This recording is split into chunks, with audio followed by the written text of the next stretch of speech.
Can the dazzling brilliance of a bygone era blind even the most storied franchises to the stark realities of championship contention?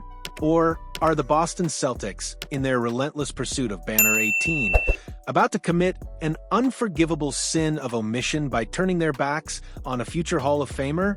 This isn't merely about a player. It's a profound examination of ambition, legacy, and the intricate, often brutal, calculus of building a winner in the modern NBA. As the summer sun begins its slow descent and the shadows of training camp stretch long across the hardwood, one of the biggest names in basketball finds himself adrift in an unfamiliar sea of uncertainty. Russell Westbrook, a 9-time All-NBA selection, a former MVP, a human highlight reel whose ferocity once redefined the point guard position, now navigates the quiet, almost deafening silence of free agency. It's a stark, almost surreal contrast to the thunderous roars that once accompanied his every explosive drive to the basket, his every gravity-defying rebound. Last season saw him don the uniform of the Denver Nuggets, a brief yet undeniably telling chapter in his illustrious career. His statistical averages of 13.3 points, 6.1 assists for 0.9 rebounds, and 1.4 steals might, at first glance, appear respectable enough to warrant attention. But as any seasoned scout or astute fan will tell you, the box score is a notoriously unreliable narrator, often obscuring the deeper truths of a player's impact.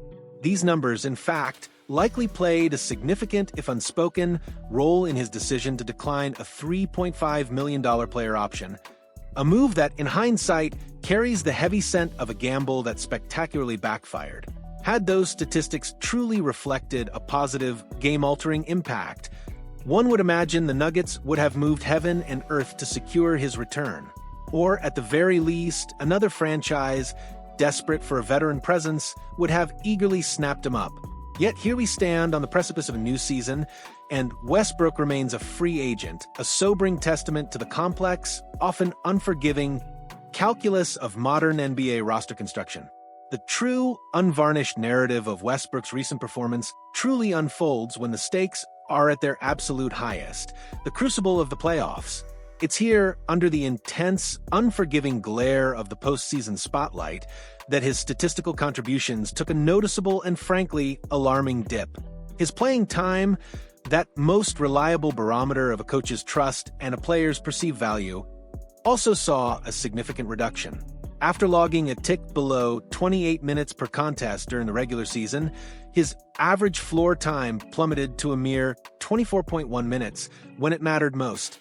More concerning still, and perhaps the most glaring red flag for any team contemplating his services, was his shooting efficiency, or rather, the stark lack thereof. He registered a paltry 39.1% from the field, a number that speaks volumes. This isn't merely a statistical anomaly, it's a flashing red light, a blaring siren for any front office. When you couple these offensive struggles with the persistent issues of turnovers and defensive miscues that have regrettably plagued him in recent years, you paint a vivid picture of a player grappling visibly with the evolving, increasingly demanding landscape of the game. He now faces the distinct, almost unbelievable possibility of playing for his sixth team in 7 years.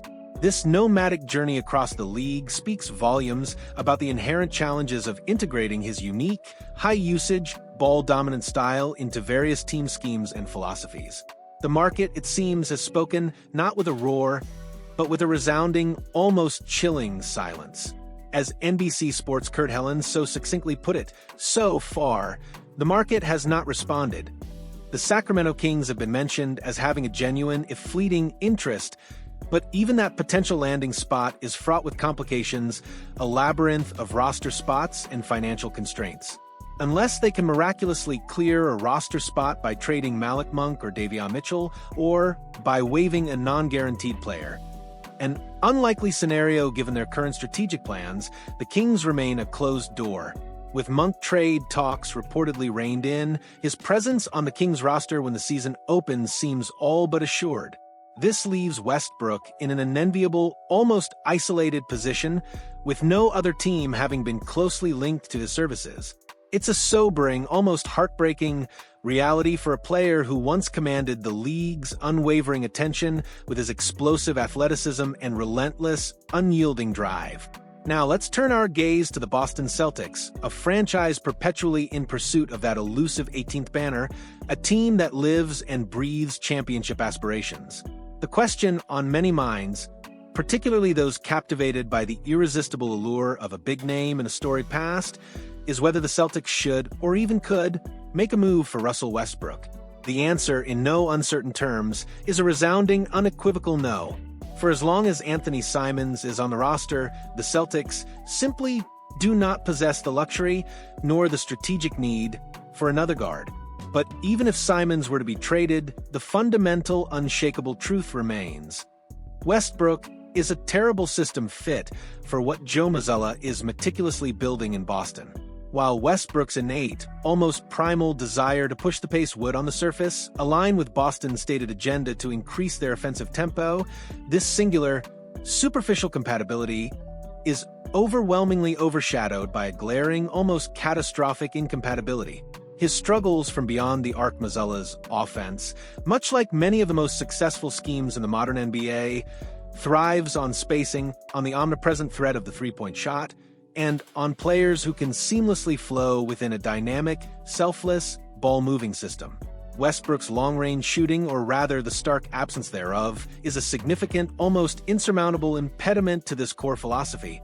His presence on the court would inevitably and unfortunately clog driving lanes, making it demonstrably harder for stars like Jason Tatum and Jaylen Brown to operate with their customary efficiency and fluidity. It would, in essence, stifle the very offensive dynamism and fluidity the Celtics aim to cultivate rather than enhance it. This isn't about individual talent. It's about the intricate, almost balletic, dance of five players moving as one, a symphony of coordinated effort. And Westbrook's rhythm, while undeniably powerful and unique, often marches to a different, more individualistic beat. The Celtics currently have room to add one more player on a standard NBA contract, sitting at 14 roster spots, just one below the regular season maximum. Interestingly, reports have surfaced indicating their interest in another non-shooter, Ben Simmons. This comparison, however, illuminates precisely why Westbrook is not the answer for Boston. The difference between the two is stark, critical, and profoundly revealing. Simmons, who just turned 29 in July, is significantly younger than Westbrook, who will celebrate his 37th birthday in November. More importantly, and perhaps most crucially for a championship contender, Simmons brings an elite defensive pedigree to the table, capable of guarding positions 1 through 5 with remarkable versatility and intelligence. He is a two-time All-Defensive Team selection, a testament to his undeniable game-changing impact on that end of the floor. His passing vision, while not always translated into eye-popping assist numbers in recent years, remains exceptional, a rare gift. He offers a different kind of non-shooting value, one rooted firmly in defensive disruption and pure playmaking, all without the high-usage, turnover-prone offensive style that has come to define Westbrook in recent seasons. Furthermore, Boston's strategic focus extends far beyond immediate on-court fit. It encompasses a keen, forward-thinking organizational philosophy. The front office is keenly focused on gaining financial flexibility, a crucial consideration for a team operating deep in the luxury tax. Leaving their 15th roster spot vacant, at least to start the upcoming campaign, would serve to maximize tax savings, providing valuable wiggle room for future moves or mid-season adjustments should the opportunity arise. This isn't merely about saving money, it's about intelligent asset management, about maintaining long-term championship contention, and about preserving strategic optionality.